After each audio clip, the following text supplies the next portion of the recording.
Hello, everyone. We will be getting started in about 30 seconds or so as folks are transitioning probably from other meetings to just coming in.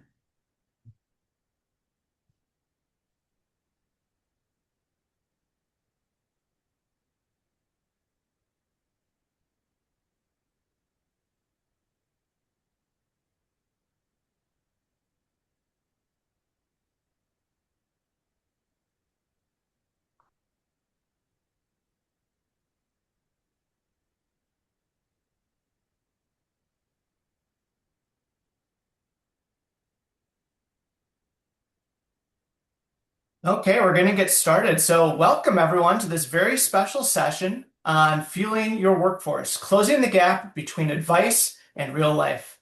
Today, we're going to be focused on certain types of populations. We're really excited about it. Examples would be shift workers, healthcare, think truck drivers, those living in food deserts, even busy parents. So, as we get started, my name is Bill Stoike, and I lead strategy for Launch My Health. I'll be hosting today. Joining us is our featured speaker, Brenda Navin, our founder and CEO. So, when we think about what is on today's menu, first, since many of you are new and haven't met us before, we'll just briefly touch on who we are to put this session into context. Then we're going to dive into the realities of where we believe health and well-being often falls short for these populations that I mentioned at the beginning. Next, we're going to highlight specific populations to dive deeper into these personas, these types of people that could be the employees, the clients, or the members that you're serving, and we found to be traditionally underserved and the impact that it's having. And then as we come down the home stretch, we do believe that there are solutions for these folks within a practical framework, which we'll cover. And finally, we're going to offer a special promotion to you at the end. So as we go, I would encourage you, please use the chat, ask questions. We want this to be engaging. We will get to them. The session today is about 45 minutes long. We'll leave about 10 minutes of that for Q&A at the end. One last bit of housekeeping is know that tomorrow we'll be sending out a full recording. Plus, we will be recording a highlights version, just the highlights, short and sweet, just like we do for our clients with our regular monthly webinars. And so with that, I'm going to turn it over to Brenda Navin to get started. Brenda? Thank you, Bill, for that introduction and introducing this topic. And thank you, everyone, for being on this webinar today. And I think, honestly, I couldn't be more excited about this conversation. We seem to have this conversation about these difficult populations with so many HR leaders, brokers, and I think this is long overdue. And please, as Bill said, please be active in the chat too. If you have something that's worked in your organization or have a thought, please chime in that chat. It just makes it more interactive and we can all learn from each other. So at the heart of driving engagement in the power of nutrition is really one simple idea. We have to meet people where they are. So in today's webinar, that quite literally means we're meeting people on the road, in hotels, at truck stops, inside gas stations, and maybe even at the soccer field. Because for me, I truly believe that food is medicine, and I honestly do, then it can only work for people with the time, resources, and perfect schedules. And it has to work for everyone, including the hardest to reach populations, not just the ones who can afford it or have these lifestyles where it works really easily. And for those of you who may be new to Launch My Health, I want to briefly share who I am and why I started this company. So I began my career in healthcare decades ago as a registered dietitian, believing deeply in the power of food as medicine. And I still believe it's one of the most underutilized forces in healthcare today. But early on, I realized something really uncomfortable and that quite honestly frustrated me. And that was our healthcare system was never built to scale prevention. It was built to manage disease after the fact. It was sick care. And while nutrition and lifestyle change can transform lives, access to that support was limited and didn't work well even when it was offered. And that just didn't sit right with me. And that's what kept me up at night. So throughout my career, I was fortunate. I worked to build models that could bring nutrition and lifestyle support into real healthcare settings, and the outcomes were undeniable. It was working. We got people healthier, costs went down, lives were changed.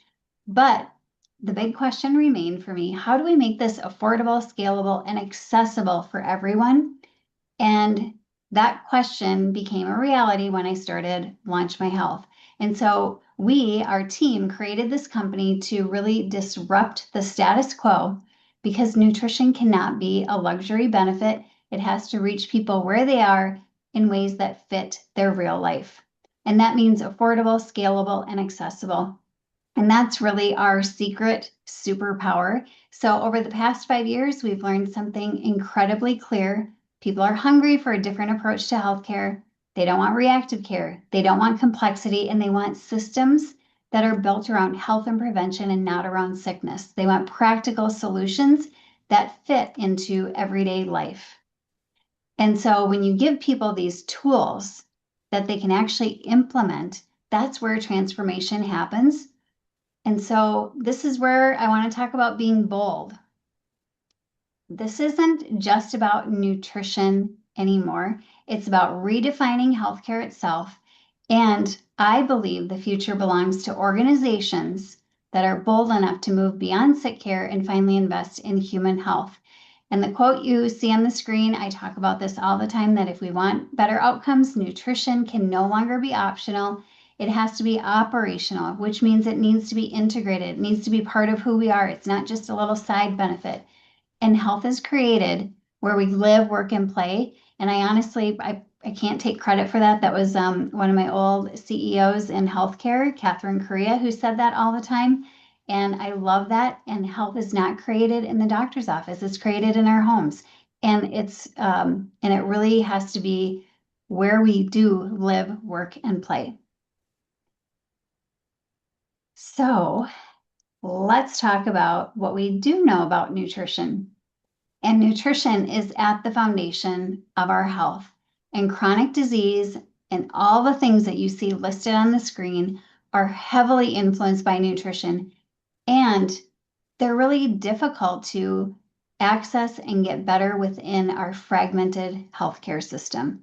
So that's really what we're trying to address, is this underlying problem. So in terms of Launch My Health, what we do here, and then we'll kind of get into today's topic too.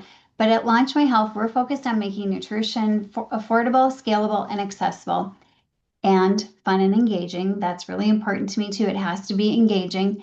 And we have 4 different offerings that can be offered to any organization, kind of in an a la carte fashion. So we have our digital platform, and that really is focused on a Netflix style education courses. People know how to stream everything today. So it's very easy to access, and it's, again, clinical nutrition and culinary courses. We have our Launch Live. These are monthly turnkey webinars that are really fun and interactive. People absolutely love them. And we have, of course, traditional private nutrition appointments with a registered dietitian so that people can take a deep dive into whatever their personal goals are, whatever they're struggling with, and try to find a way to use nutrition to improve that. And then lastly, we have Launch Med, and this really is a chronic disease management program focused on reducing chronic disease risk and improving outcomes, and especially for those who are taking GLP-1 medications to do that too. So again, there's our 4 offerings. And as I mentioned, within our core platform, that Netflix style education platform that we have different pathways that can help people create a journey based on their interests. So it's real easy for them, and it's based on what they want. It's about their goals. And that's how we approach our solutions. And then lastly, our Launch My Health metrics too. This is, I think, one of the most important leading indicators to clinical outcomes is engagement, because if you don't have engagement, you can't get an outcome. And this is just one of the areas that I feel like we really shine. And I want to highlight here that we ask all of our participants if the content is easy to understand. And we are proud to say that 96% of the people who fill out these surveys say that our content is easy to understand. Health literacy is so low across all populations. I don't care if you're blue collar or you're a professional, health literacy is low, and we break it down and make it simple and we make it fun. So, Bill, before we get started, we're going to ask an audience question. So this is time to get your keyboard ready to type in the chat. All right, here's the question. So, see if you can stump Brenda. She may have the answer. How many food decisions do you think the average person makes per day? Please enter into the chat now. Drum roll, drum roll. We're seeing 8 to 10. I'm seeing 30, 12, 5, 70. Wow, the numbers are all over the board. 140. Love the guesses coming in. Brenda, what's the number? Okay, so this is according to research, and I think you guys are going to be really surprised by this, but the answer is 200. So on average, a person makes 200 food decisions a day. And so when you think about that, how important nutrition is and what everybody is dealing with, from what am I making for breakfast? What does this contain? They're thinking about all kinds of things, what they're making for their family, their kids for school. I mean, who knows what, but 200 decisions. So it seems like a lot, and it is a lot. And I think it just highlights the importance of nutrition. So Belle, we've got another, and thank you for participating too. Next question. Okay, so this one isn't a number, but a couple words, a word, a little phrase. What gets in the way of healthy eating for your employees or for your clients or for your members? Just take a quick moment to jot down first thing that comes to mind. What gets in the way? Healthy eating. Yeah, what are the barriers?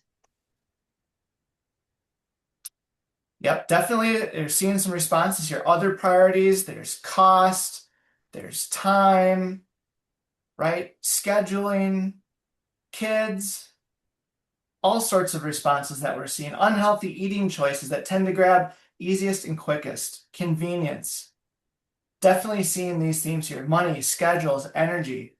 Poor information. Absolutely. Well, Bill, I think all of those answers, I think every single thing that you just listed off, we're including in the content today because you're absolutely right. These are the barriers that our employees and just everyday people are dealing with, and trying to figure out, how do I make a bet? I mean, I think in general, people want to be healthy. They don't want to be sick. They don't want to be unhealthy. They don't know how to do it, and they don't have the right resources to get there. So that's what we're talking about today. So now, as we think about that, and thank you again for your participation, where health and well-being solutions often fail. Brenda? Yeah, so this is a great segue into talking about, in particular, nutrition solutions, but also I think just in general, health and well-being solutions. But in particular, I feel like nutrition solutions can be really difficult to engage the audiences we're talking about today because nutrition is very tricky to get right. We just learned we have 200 decisions and differing priorities for different people. And what tends to happen, in my opinion, is that we have completely missed the boat on what our employees really care about and what is getting in the way and what is going to motivate them to take action. And it really needs to be about them and not about us. So, as HR professionals, as working in a broker or working in a health plan, we want to reduce costs, and that is really important. We want people to be healthy, but that may not necessarily be what's motivating to the employee. So we need to take a look at that. And this is according to national data, the groups that consistently show the lowest engagement in traditional health and well-being programs are typically employees with the highest barriers, no surprise here, least scheduling flexibility, and lowest access to wellness resources during their workday. Because again, they probably have to do it after work, and who knows if they have a computer. I mean, there's so many barriers. So I want to give you an example here. When I worked in healthcare, we opened a state-of-the-art teaching kitchen. I think there were some photos up of that earlier you could see. And we wanted to get physicians to refer to our cooking classes right out of the gate, like let's do this. So we asked them, what kind of classes do you want to see? Engaging, these people. They were all disease based. The doctors wanted, I want to see a heart disease class. I want to see a diabetes cooking class, a lowering your cholesterol cooking class. And I was kind of like, I don't think this is going to work. But we asked, we needed to listen. So in parallel to that, we offered the exact same classes. So we had the disease based and the exact same classes, but we titled them with enticing food names. So it was the same exact content, but it was just different marketing. The result, there was absolutely zero people who signed up for the disease-based classes, and the fun titled classes had a wait list. So when we're thinking, about these hard to reach populations, we have to think about what they care about, and they care about, and we heard this in your answers to what are the barriers. They care about sustained energy. They want to stay alert. Maybe they're driving a truck or they're flying a plane. Reducing fatigue. They want things easy and convenient. That was one of the things that was put into the chat. Affordable options. We're talking about cost here. A lot of people in these groups too are lower wage earners. Better sleep, managing their weight without some complicated plan that they have to follow and all kinds of appointments and things that they have to manage that they just don't have time for. Feeling better physically when they're on the road. A lot of people are exhausted. They want to avoid long-term health issues and quite frankly, the costs that are associated with that, especially today. And maybe it's about passing a DOT medical exam or their pilot exam that they need. And I think ultimately what this means for a lot of people in these groups, they want to have the ability to work. And that's huge for them. So just thinking about that motivation piece is a really, really big component. And as we move on here, I also think that it's important to think about food and that when we look at eating, it's very connected to our budgets, our environment, what is happening emotionally, and any stress. So put yourself in these situations here with anything that's kind of in flux or challenging or difficult. Plus, we have that one little component we need to eat every day and multiple times. And often we are responsible for more than one person with food. If you're exercising, who's responsible for exercise? It's you, it's your body. You do the physical activity, the exercise. With food and nutrition, you are responsible for other people oftentimes too. So this is I think what makes it challenging and a really unique approach that we need to help people in this area. So let's move on to the reality check here of employees.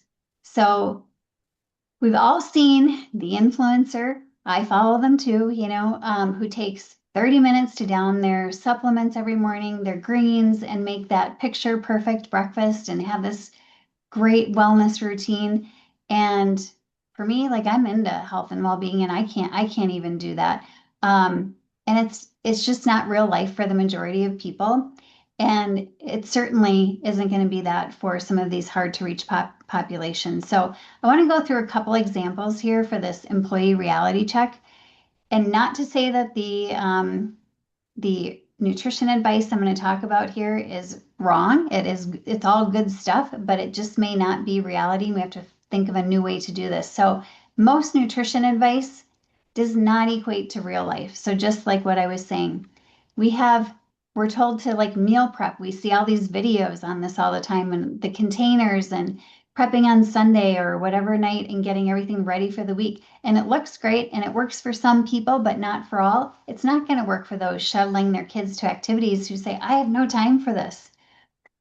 And then we're told cook at home. I mean, we talk about this all the time. And if you can, it's really important. We know from research, if you cook at home, you eat healthier.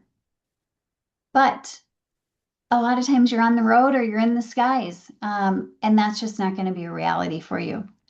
And then we're told to eat whole fresh foods. Yes, they're delicious for us and we want to try to focus there when we can.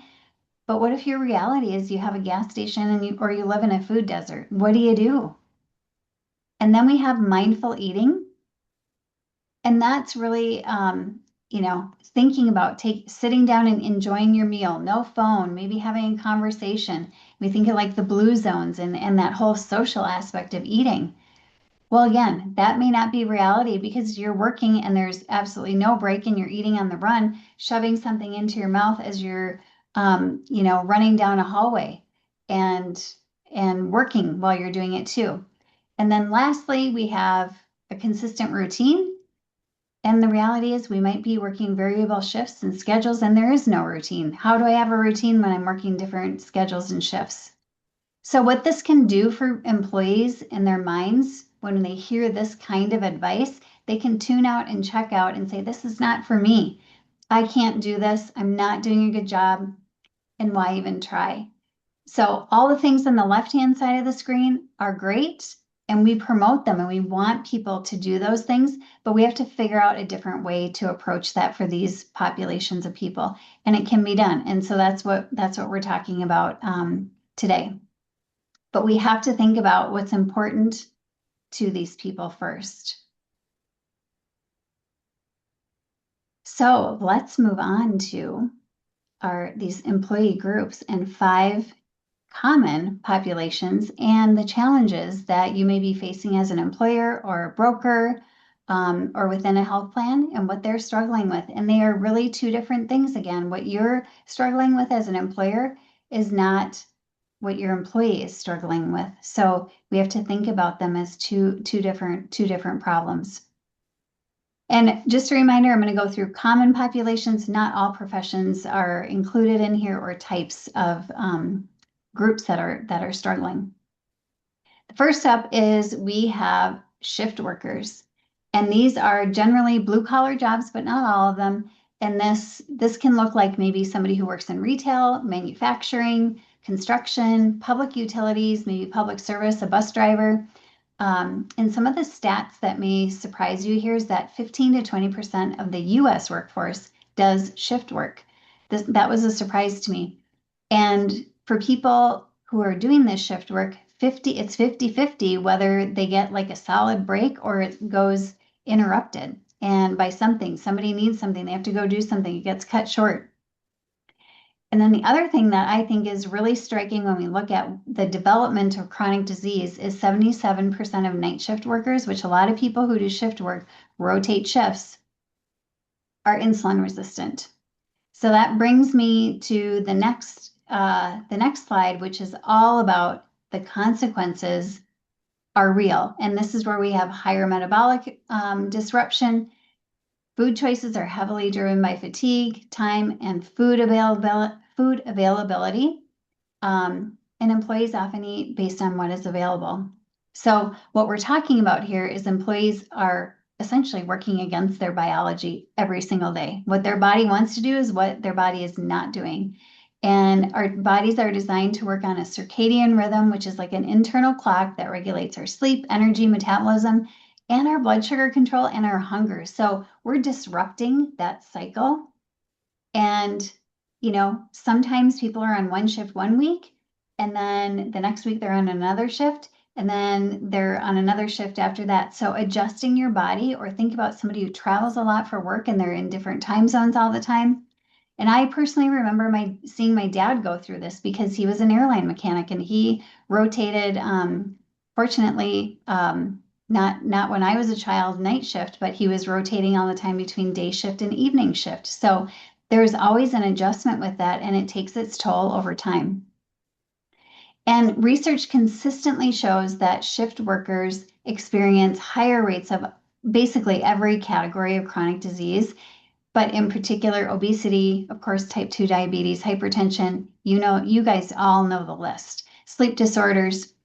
So really just think about your employees. Are they shift workers? Are they rotating between day and night and overnight shifts? And how is that impacting their health? And what can you do to improve that?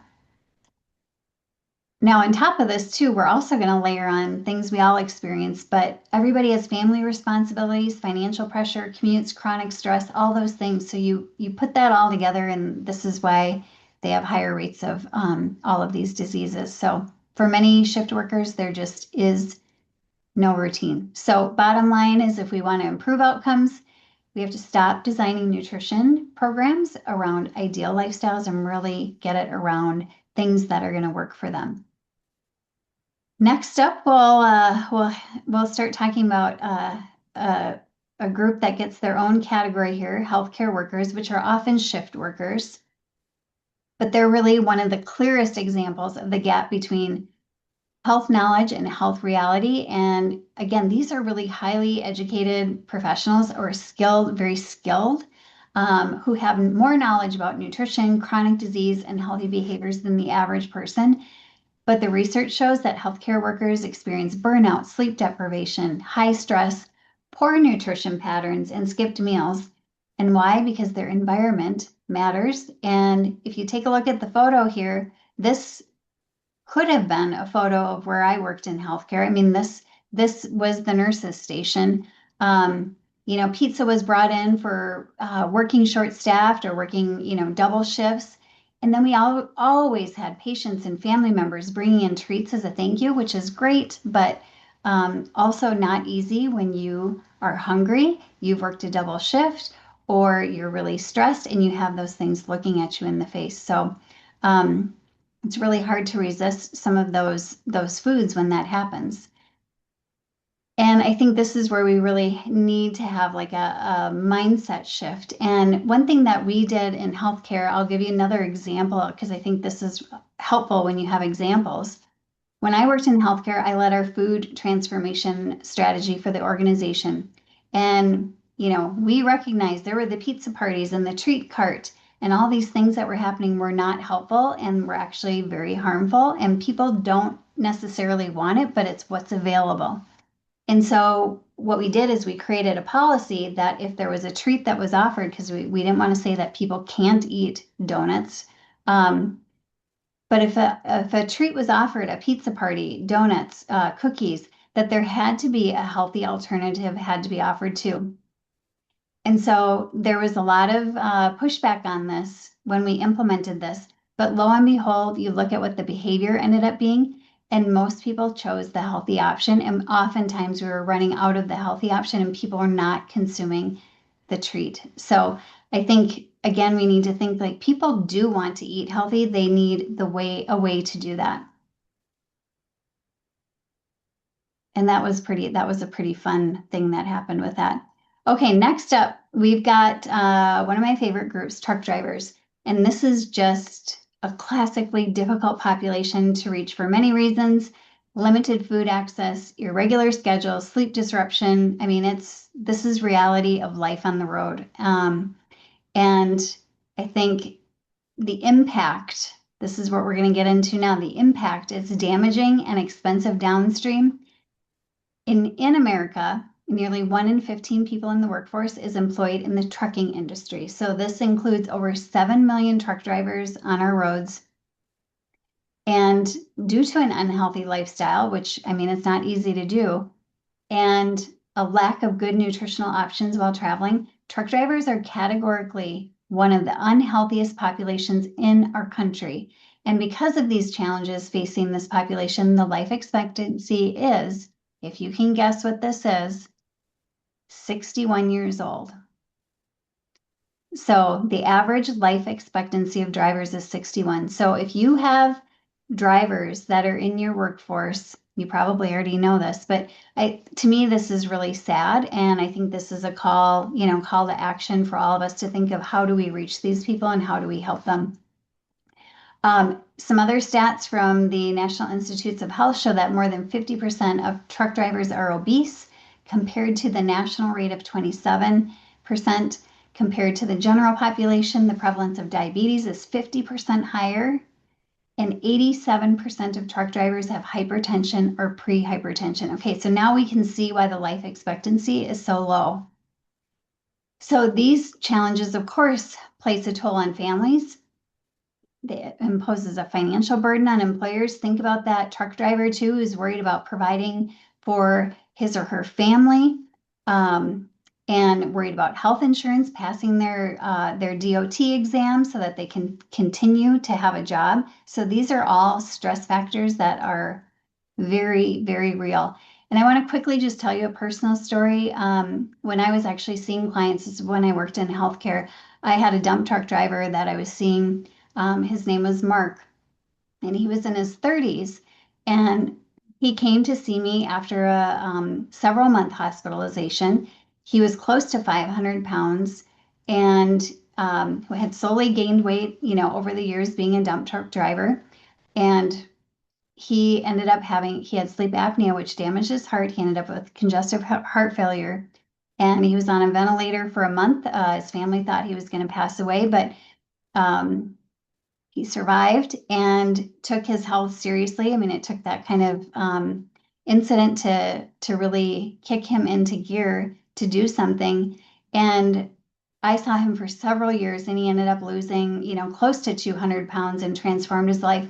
But we really had to focus on his lifestyle and what was going to work for him in his situation. And so that's what we're doing here at Launch My Health now, what we're talking about today.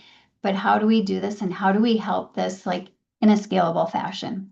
So that's just one example of that burden that you see. And for him, it was very, very stressful.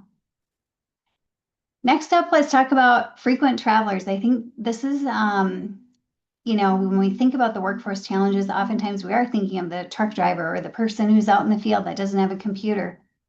But we also have this is a very large group too of frequent business travelers. And, they're Diamond Club members at their favorite airline, and they're on the road a lot of times 3 to 5 days a week. And it's often overlooked, and they have a unique set of health challenges too, because travel disrupts every routine that supports healthy behavior, sleep, their meals, stress, movement. I know for me, like I was just traveling, and a lot of times I was up at about 5 a.m. and then working all day. Then there was an evening event, and I was in bed by, 10 p.m. and then do the whole thing over again. Plus, you still have to get other work done. So think about that if that's happening 3 to 5 days a week for somebody on your teams that are traveling for work. And then think about a typical travel day too. I mean, it's early morning flight, you've got airport food, back-to-back meetings, maybe flight delays, and you're absolutely starving. You get to your hotel and there's nothing open. So you're eating out of a vending machine. So there's just a lot of challenges that go with that too. So, and again, this is where traditional health and well-being advice completely misses the mark. And many travelers know what healthy choices look like, but they just end up indulging because it's really the only option that's there, and they need support as well. And then let's move on to our last one, which is lastly, it's about limited food access. So when we talk about nutrition and workforce health, we also have to talk about access. And because for many employees, healthy eating is not simply a matter of knowledge or motivation, it's a matter of environment and availability. So this affects rural communities and urban communities, but it just looks different in each. And looking at the stats on the screen too, we've got 18.8 million Americans living in low income areas. And we also have about 6.1% of the US population living in areas classified as having low food access. So, and then that USDA definition is on there, not having a grocery store within 10 miles. So we're going to move on now to solutions.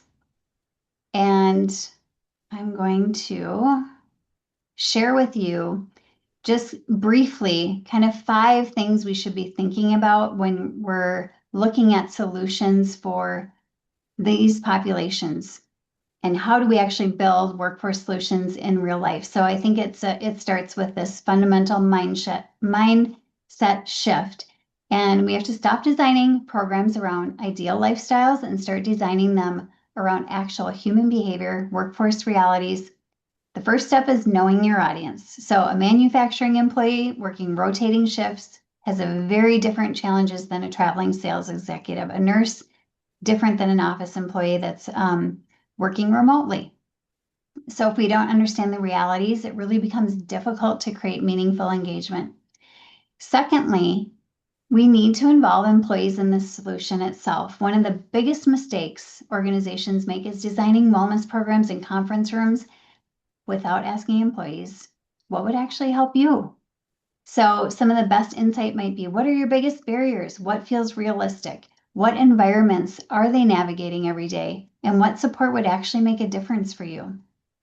And then third, we have these solutions have to be integrated into daily life for them. So if a wellness strategy creates more complexity, more time demands, more pressure, engagement's going to drop off, and we have to reduce the friction. So I think that's a really important piece. I think some examples of success here too are like virtual and on-site primary care is a great way to make things easier, reduce friction. Virtual physical therapy are great solutions as well. Now, fourth on the list, we have to make healthier choices easier because behavior is heavily influenced by convenience. People are going to do what's convenient first. And it needs to be flexible, accessible, and realistic, especially when there's time pressures or stress involved. And then lastly, we have to move away from perfection-based wellness. And most employees are not looking for perfect meal plans or ideal routines. They want practical support. Has to be easy, small wins. And I think another example of this, we have a retail client who uses our services, all of them actually. And what they have done too to create a supportive environment is in their break rooms in their retail locations, they provide free fruits and vegetables. And they've also added in like blenders and knives and cutting boards, things that reduce the friction to make it easy for people. So that's just an example of things that you can do that reduce the friction, make it easier. Now I'm going to turn it over to Bill. I think you've got a video to play. We are working on our new course, which we want to show you a little trailer of. That's right. Here we go. Most nutrition strategies are built for ideal conditions. But for many people, ideal conditions aren't reality because real life doesn't always include a stocked kitchen or a nearby grocery store. It might look like long drives, busy schedules, limited options, or living where fresh food just isn't easy to access. And that's where traditional nutrition advice falls short. You're told what to eat, but not what to do when those options aren't available. So instead of assuming ideal conditions, we built something different. Fuel Anywhere is designed for real life, helping you make smarter choices with whatever is in front of you. Inside the course, you'll learn a simple formula to help you build steady energy almost anywhere, from gas stations and convenience stores to fast food menus and hotel rooms. You'll learn how to spot better options, pair foods effectively, and fuel your body without overthinking it. No perfection, no judgment. Just practical strategies that work. Because it's not about having perfect choices. It's about knowing how to use the choices you have. And when you can do that, everything changes. Start making your environment work for you. So we hope that gets you excited, gives you a little bit of a sneak peek in terms of what's coming. This course is launching September 2026.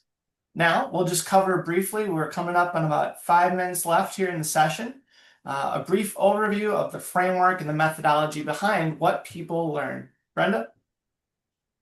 Well, so within this course, what we're really trying to do is teach people skills so they can do and make choices based on their situation that's going to work for them. So that's really this Fuel Anywhere framework. And our skills that we're trying to teach people, there's basically 4 skills. It's anchor, stock, build, and choose. And those 4 skills are going to help people make the best decisions, be prepared wherever they are, and also have changed their mindset and have the right mindset about this, that they can make the best choice for what's available and move on. And so I think the other piece in this course too is we're really going to make it easy for people to make decisions, be prepared. And again, it's skills-based. We're going to have cheat sheets, different formats, audio only. And we're even creating an employer strategy companion so employers can implement this simple environmental changes like the retail example that I gave you. So Bill, I'm going to turn it over to you now for special promotion. We'll get to some questions and hopefully we have a couple questions. That's right. So, as a special thank you for spending your valuable time with us today, we want to offer a special promotion of up to 30% off. This is extremely generous. I don't have all of the details on the screen, but if you're interested, please send me an email. It's very simple, bill@launchmyhealth.com. Send me an email, say you're on the webinar today, and that you're interested in learning more, and be more than happy to talk to you. And with that, we'll open it up for Q&A. So again, please get out the chat. We hope that this was provocative, that it inspired you with maybe some things you can take back later today and in the coming months. So I'll open it up for any questions in the chat. Looks like there was one question that came up about when this course would be available. It will be launching September 26th.